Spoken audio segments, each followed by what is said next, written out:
যাক, আর কথা বাড়িয়ে লাভ নেই। শবনম, তুই কিন্তু প্রসাদ না খেয়ে যাবি না। আমার মাথার দিব্যি রইল, প্রসাদ না খেয়ে তুই যাবি না। আমি জানি আমায় দেখে এই দিনটা তুই প্রত্যেকবার উপোস করিস, তাই আমরা ডাবের জল দিয়ে যেরকম উপোস ভাঙবো, তুইও ডাবের জল দিয়ে উপোস ভাঙবি, বুঝেছিস? ও আনোয়ার, এখানে দাঁড়িয়ে না থেকে ডাবগুলো কাট না, যা না। হাঁ করে দাঁড়িয়ে আছিস কেন? ডাবের জলগুলো দে সবাইকে। হ্যাঁ রঞ্জনা আপু, এক্ষুনি কেটে দিচ্ছি। চাঁদুদা, তুমি মায়ের ডাবটা কেটে দাও। মা তো আবার আনোয়ারের কাটা ডাব খাবে না। আচ্ছা। দাঁড়াও চাঁদু, আমার জন্য কাউকে ব্যস্ত হতে হবে না, আমি আমার নিজের ব্যবস্থা করে নেব। উপোস ভাঙা নিয়ে তো কথা, জল বাতাসা খেয়ে নেবো, ব্যাস হয়ে যাবে। তবে একটা কথা ভালো করে শুনে রাখো, আমি বেঁচে থাকতে এই বাড়িতে কোনো অনাচার আমি হতে দেবো না। বট্টামি, রাগ করো না বট্টামি, ডাবের জলটুকু খেয়ে নাও। আমি জানি তুমি উপোস আছো, সারাদিন জল না খেলেছে শরীর শুকিয়ে যাবে, কাল বিছানা থেকে উঠতে পারবে না। আমি এমনি জলই খাবো, আমি ডাবের জল খাবো না, আমার ডাবের জল লাগবে না। তুমি খেয়ে নাও, নাহলে শরীর খারাপ হবে। চাঁদুদা, তুমি দাঁড়িয়ে দেখো না, যাও না একটু বট্টামির জন্য তাড়াতাড়ি ডাবের জলটা কেটে আনো, যাও। তোকে কে আদিক্ষেতা করতে বলেছে রে? কে বলেছে? ড্যাং ড্যাং করে আমার সামনে এসে দাঁড়ালি। আজ একটা পুজো গন্ডার দিন, কোথায় বাড়িতে লক্ষ্মী আসবেন, অলক্ষ্মীর মতো আমার সামনে এসে দাঁড়ালো। এই বাড়িটা তো অলক্ষ্মীর আবাস হয়ে গেছে। আরে তুই এসে ড্যাং ড্যাং করে দাঁড়ালি? হ্যাঁ, যেখানে তোর আদিক্ষেতা পছন্দ করে সেখানে যা, যা আমার চোখের সামনে থেকে চলে যা। সর, ওকে যেতে দে, সর। একটা অলক্ষ্মী মেয়ে কোথাকারে।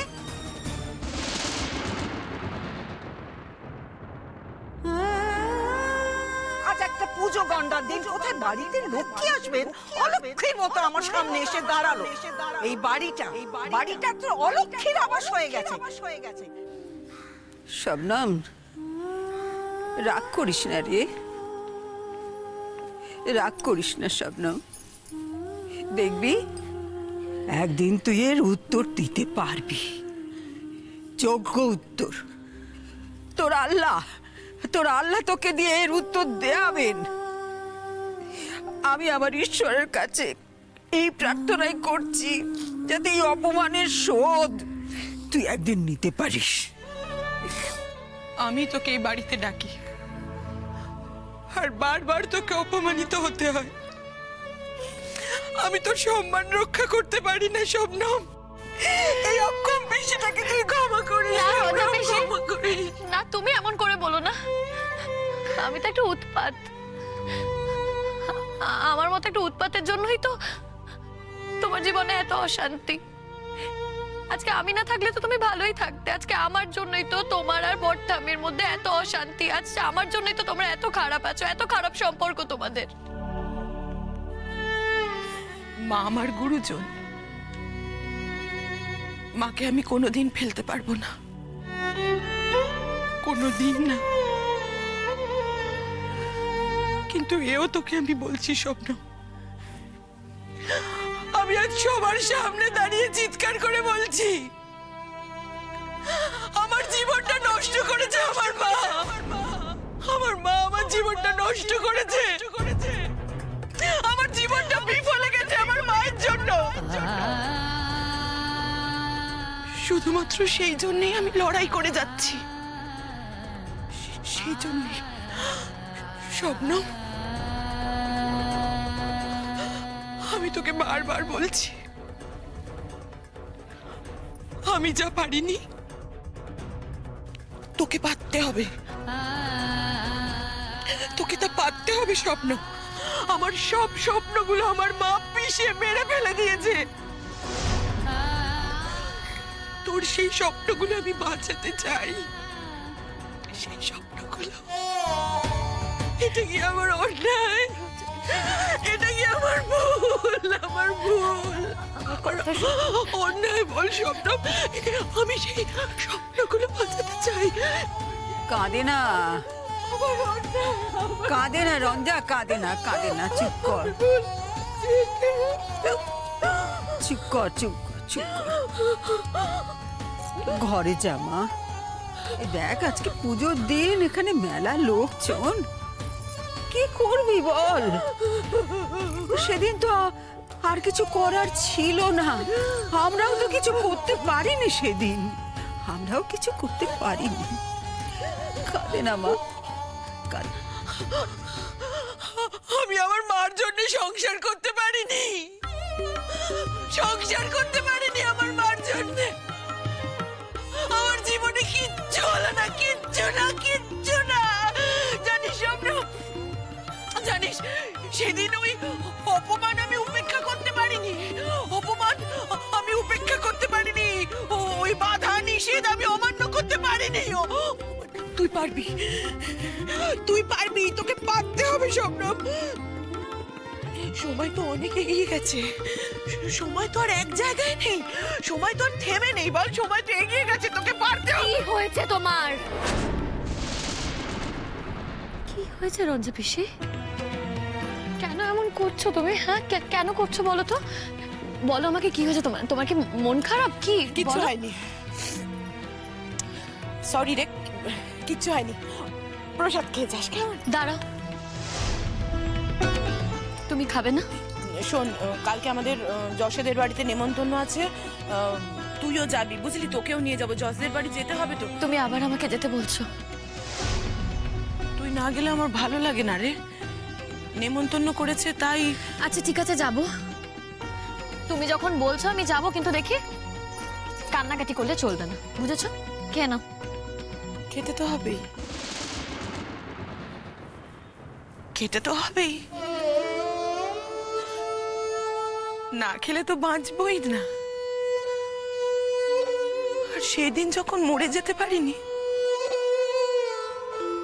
আর মরছি না। কিন্তু জানিস,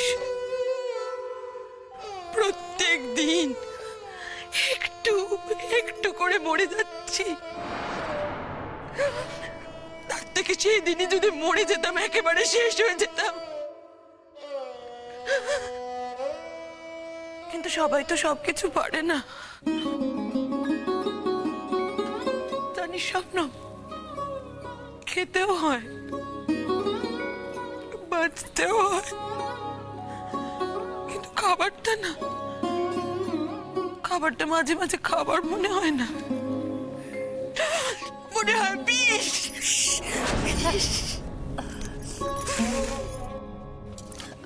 ওদিকে দাও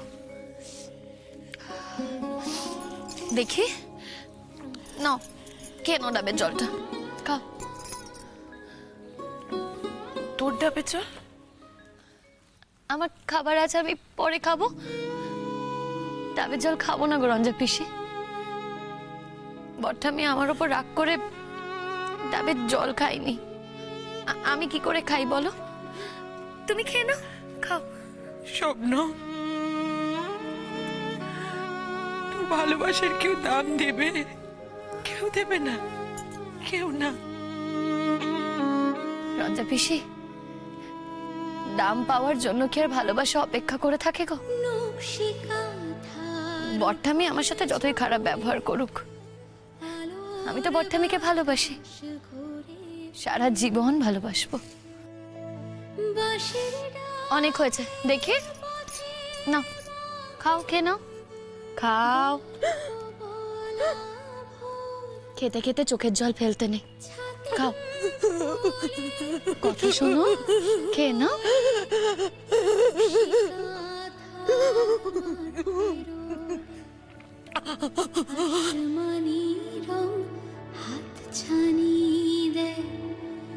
রঙিন খুশির ডোর, গল্প গাথা, নকশি কাঁথা।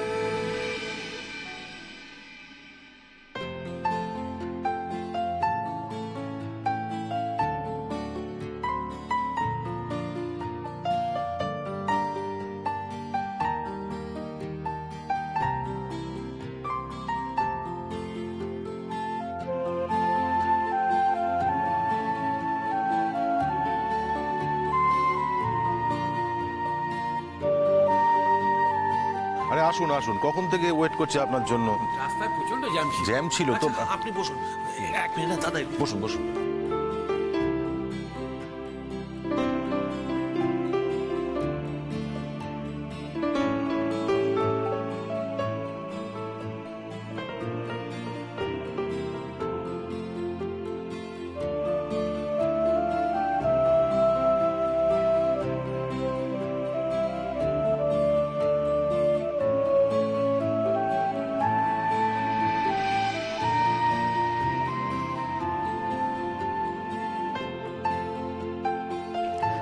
আসুন আসুন আসুন, প্লিজ আসুন। আপনাদের দেরি হচ্ছে বলে না কিছুতে রেজিস্ট্রি করাতেই পারছি না, তাই না? আসুন আসুন আসুন। আরে বলবেন না, একটা প্রসেশন বেরিয়েছিল রাস্তায়, এত জ্যাম, সেজন্য এরকম দেরি হয়ে গেল। কিন্তু আসল মানুষটিকে তো আমি সকালেই পাঠিয়ে দিয়েছি। আমাদের মেয়ে তো এখন আপনাদেরই মেয়ে, আপনাদের কাছেই তো আছে সে। আপনাদের বাড়ির মেয়ে আমাদেরই বাড়ির মেয়ে, ঠিক, কিন্তু আগে তো আপনার মেয়ে। আপনারা না এলে কি করে কারা উইটনেস কারা হবে? আপনাদের তো থাকতে হবে, তাই না? ব্যাস, এই তো আমরা তো এসে গেছি, এবার তাহলে শুরু করে। আরে মাসিমাজি, কেমন আছেন? ভালো থাক থাক, এত ভালো খবরে ভালো না থেকে পারি। তোমরা ভালো আছো? হ্যাঁ, আমি খুব ভালো আছি। একটা মাত্র মেয়ে, বাস বিয়ে হয়ে গেলে আমি তো একেবারে জাড়া হাত পা। বসুন না, এখানে বসুন, বসে মার সঙ্গে গল্প করুন। না না না না, বসলে হবে না। দেখুন, আমারও তো কিছু গেস্ট টেস্ট আছে, তাদেরও তো একটু দেখতে হবে। তারপর ম্যাডাম উনি তো দারুণ রেগে আছেন। আমি যদি এখন কোনো কাজ না করে এখানে বসে বসে গল্প করি, উনি আরো রেগে যাবেন। আপনি চিন্তা করবেন না, আমরা তো আছি। আপনি বসুন প্লিজ, আপনি বসুন।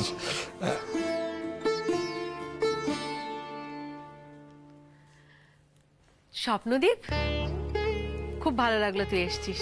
আমি তোকে যখন ডেকেছি তুই কেন আসবি না রে? যশ তোর বন্ধু আর আমি তোর বন্ধু নয়? যশের সঙ্গে তোর যাই হয়ে যাক স্বপ্নদীপ, আমি যে একটা আলাদা মানুষ সেটা ভুলে গেলে তো চলবে না। দেখ রোহিণী, ওখানে গিয়ে আমি যা অপমানিত হয়েছি, সত্যি কথা বলছি, বিশ্বাস কর। তারপর আর যশের মুখোমুখি হওয়ার কোনো ইচ্ছে ছিল না, কিন্তু তুই। I can understand. ঠিক আছে, নো প্রবলেম, আয় না আয়।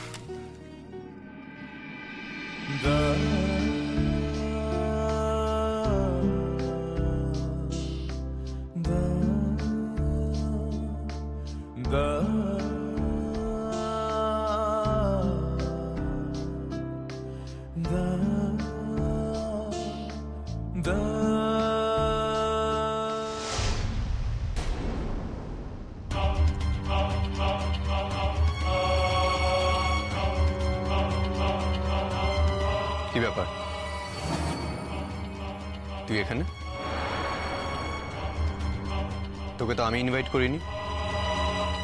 এই কি হচ্ছেটা কি যশ? ওকে এভাবে ইনসাল্ট করছিস কেন? ওকে তো আমি ডেকে এনেছি। হ্যাঁ, তুই ওকে ডাকতেই পারিস, যেহেতু ও ঘটনাটা শবনমের সাথে ঘটিয়েছিল, তার জন্য সেটা তোর উপর কোনো এফেক্ট হয়নি। কিন্তু এই সেম ঘটনা যদি ও আমাদের কোনো বন্ধুর সাথে ঘটাতো, তাহলে তো তুই সবার আগে ঘুরে দাঁড়াতিস। এনিওয়েজ, অনুষ্ঠানটা যখন উভয় পক্ষের, তখন তোকে বারণ করার অধিকার আমার নেই। কিন্তু একটা কথা খুব ভালো করে জেনে রাখিস, আজকে কিন্তু আমি তোকে এখানে এক্সপেক্ট করিনি।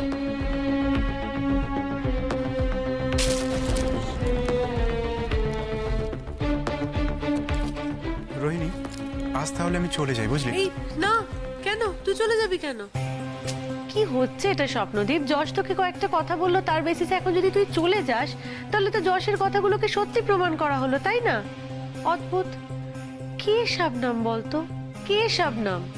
তার সঙ্গে তোর ওখানে গিয়ে কি হয়েছে কি না হয়েছে, কে সত্যি বলছে কি মিথ্যে বলছে, I am not bothered, I am really not bothered. আমি বুঝতে পারছি না, দেখা হয়েছে, কবে আবার দেখা হবে তার নেই ঠিক। প্লিজ, এত সময় নেই রে, ওকে নিয়ে ভেবে এত টাইম ওয়েস্ট করতে পারছি না। কিন্তু তুই তো ওকে আজ ইনভাইট করেছিলি। এত করেছি কারণ করতে হয়েছে না, করতে হয়েছে, কথার কথা, তাই বলে কেউ আসবে? দেখ, আসতে হতে পারে। যদি আসে তাহলে আমি বলবো ইনাওয়ে ভালো, চোখের সামনে হোয়াট ইজ হোয়াট দেখে নেবে। গুড, যাকে তুই গিয়ে বস না। এটা নে ধর। Thank you so much, thank you. কত দেরি হয়ে যাচ্ছে, একটু তাড়াতাড়ি করলে ভালো হয়। হ্যাঁ আমরা তো রেডি, আপনি কাগজপত্র বের করুন। কি করবো, উনি তো তাড়া দিচ্ছেন। রোহিণী, রোহিণী। হ্যাঁ আন্টি, এই আন্টি রাখছি, তুই বসে, আমি আসছি। যাই। হ্যাঁ আন্টি, একটু তাড়াতাড়ি করো, দেরি হয়ে যাচ্ছে না, না দেরি করা যাবে। আমি রেডি, আমি রেডি। হাসছে তো, কি সুন্দর লাগছে আমাকে বলে হাসছে। না ওকে কিন্তু ব্যাপক খুব লাগছে। সুন্দর লাগছে। যশোর না কি হলো, কিছু বলবে? কি হয়েছে বলতো তোর?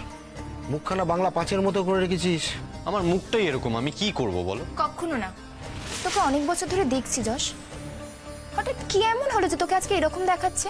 আর আজকে কত আনন্দের একটা বাস দিন। বাস, এনাফ এনাফ। আমার কিচ্ছু হয়নি, আমি পারফেক্টলি ফাইন। আজ আমরা বিয়ের তারিখটা একেবারে পাক্কা করে যাব। আমাদের দিক থেকে তো কোনো অসুবিধে নেই, আমরা রেডি আছি। বিয়ের আসল সমস্যাটা হয় হল বুক করা নিয়ে, তো সেই অসুবিধাটা তো আপনাদেরও নেই। এত বড় প্রেমিসেসের মধ্যে বাড়ি, বাগানটা এত বড় যে তার মধ্যেই একটা বড় সড়ো পার্টি হয়ে যায়। তাই ভাবছি যে যশের মাকে বলবো আগামী 15 দিনের মধ্যে বিয়েটা সেরে ফেলতে। এত তাড়াহুড়ো করছেন কেন আন্টি? মানে রেজিস্ট্রি হয়ে গেল মানে তো বিয়েটা হয়ে গেল। না, তাড়াহুড়ো করছি না।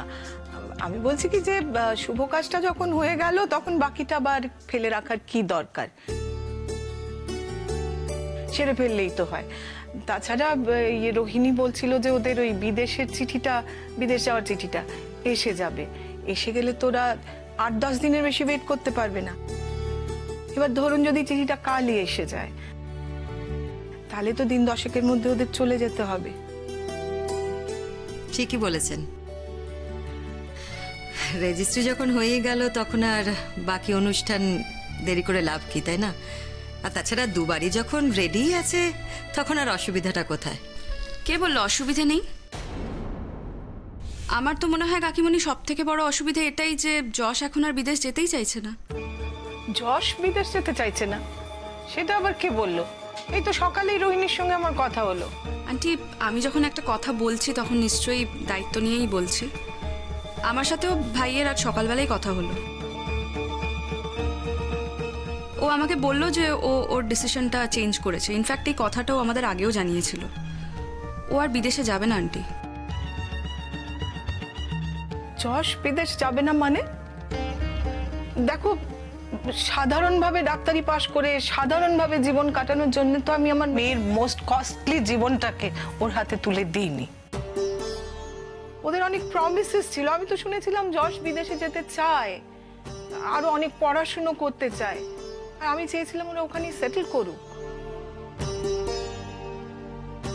দেখুন আন্টি, অবভিয়াসলি আপনার মেয়ের ব্যাপারে আপনার অনেক কিছুই চাওয়ার থাকতে পারে, কিন্তু আন্টি যশের জীবনটা তো যশেরই। ওর কাছ থেকে তো আপনার কিছু চাওয়ার থাকতে পারে না। ওর জীবনের ডিসিশনসগুলো তো ওকেই নিতে হবে, তাই না আন্টি বলুন? হ্যাঁ, নিশ্চয়ই নেবে, কিন্তু সেই ডিসিশন ঠিক না ভুল সেটাও তো আমাদের দেখতে হবে। ছেলে মেয়েদের ডিসিশন সবসময় ঠিক নাও হতে পারে, ভুলও হতে পারে। এই যেমন তুমি, তোমার এত বয়স হয়েছে, তোমার ছোট ভাইয়ের রেজিস্ট্রি হচ্ছে, কিন্তু তুমি এখনো বিয়ে করলে না। এই নিয়ে আমাদেরও তো 5 কথা শুনতে হয়। 5 জনে 5 কথা বলে, খারাপ লাগে শুনতে।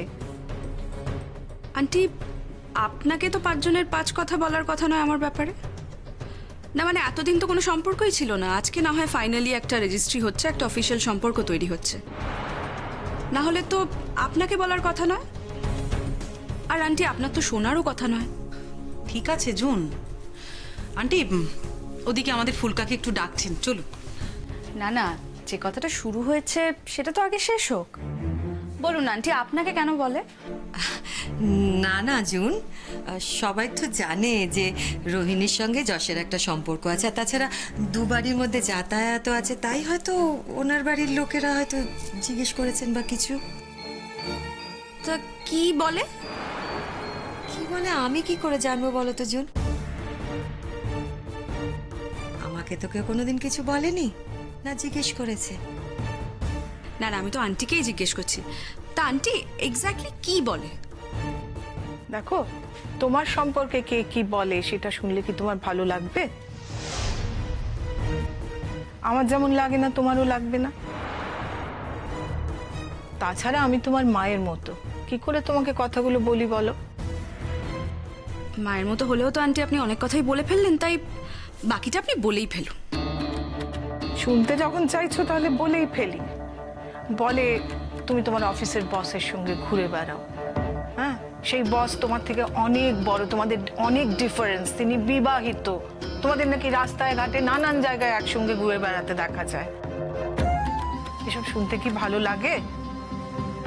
ও দ্যাটস ইট, এইটুকুই বলে? ও আমি তো ভাবলাম বোধহয় আরও কিছু বলে। হ্যাঁ এটা ঠিক, আমি আমার বসের সঙ্গে বিভিন্ন জায়গায় যাই, পার্টিজে যাই। শুধু যে অন্য লোকের ডাকে যাই তাও নয়, আমরা মাঝে মাঝে নিজেরাও এমনি যাই এধার ওধার। পার্টিজে যাই, নাইট ক্লাবসে যাই, ফরেন ট্যুরসও করি, ওর গাড়িতেও আমি ঘুরি, আর দেশের মধ্যেও নানা জায়গায় আমরা যাই আন্টি। তো তাতে ঠিক কি প্রমাণ হলো? দেখো, আমার কিছু প্রমাণ করার কোনো প্রয়োজন নেই, লোকে বলে তাই আমি শুনি। আন্টি, এরপর থেকে আপনাকে কেউ কিছু বলতে এলে বলবেন যে হ্যাঁ আমার মেয়ের সঙ্গে ওই বাড়ির ছেলের সম্পর্ক তৈরি হয়েছে ঠিকই, কিন্তু ওই বাড়ির বাকি লোকদের মাথাটা আমি এখনো কিনে উঠতে পারিনি। তাই যশের দিদি কিভাবে তার জীবন চালাবে সেটা যশের দিদিই ঠিক করবে, এটা নিয়ে কারোর কিছু বলারই নেই। আর এটা আপনার তো কমপ্লিটলি এখতিয়ারের বাইরে, এটা বলে দেবেন, ঠিক আছে? Okay aunty? দেখি ওদিকে বোধহয় আবার অনুষ্ঠানটা শুরু হয়ে গেল, আমি আসি আন্টি। কিছু মনে করবেন না আন্টি, ওর কথাবার্তা একটু এরকম, এই জন্য তো আমরাও কেউ খুব একটা কথা বলি না ওর সাথে। না না, আসলে কিন্তু ব্যাপারটা তা নয়। আসলে কি বলুন তো, ওর ব্যাপারে কেউ মাথা না ঘামালে ও কারোর ব্যাপারে মাথা ঘামায় না, আর যদি কেউ ওর ব্যাপারে বেশি মাথা ঘামায় তাহলে ও তাকে ছেড়ে কথা বলে না। আসলে সবাই তো একরকম হয় না। যাই, আসুন না।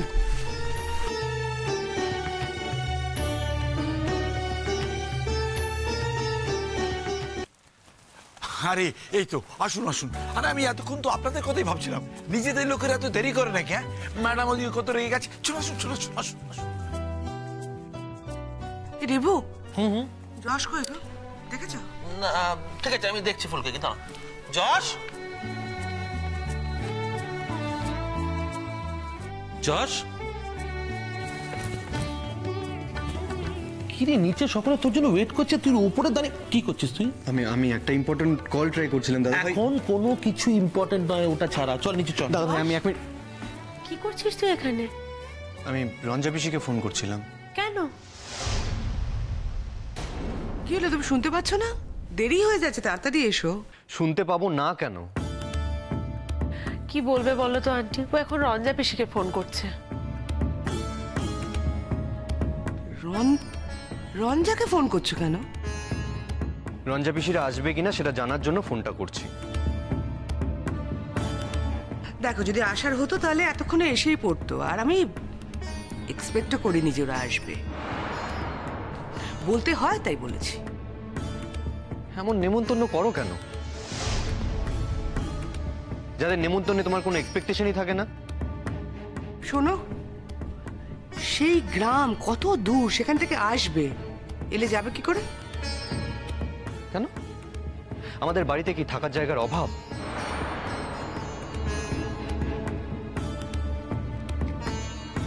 কি হলো দাদা, তুমি কোথায় গেছিলে? কোথায়? না না, ফোন করছিলাম। তোর বৌদি কোথায়? বৌদি দাও দেখছি। কি হলো বৌদি, এত সময় লাগছে কেন? তোমার ভাইপোকে জিজ্ঞেস করো কেন দেরি হচ্ছে। রঞ্জাকে ফোনে পাচ্ছে না, এলে নাকি আবার থাকতেও বলবে। আরে অদ্ভুত ব্যাপার তো। এতদিন যে ওদের বাড়িতে থেকে এলাম, তখন তোমার অদ্ভুত লাগেনি না মা? অদ্ভুত লেগেছে তো, আমি তো চাইনি তুমি যাও ওখানে। ওখানে গিয়ে অনেক প্রবলেম হয়েছে, সবই শুনেছি, সবই জানি। কিন্তু তাই বলে ওরা এলে আমাকে ক্ষতিপূরণ দিতে হবে এই বলে যে তোমরা থাকো?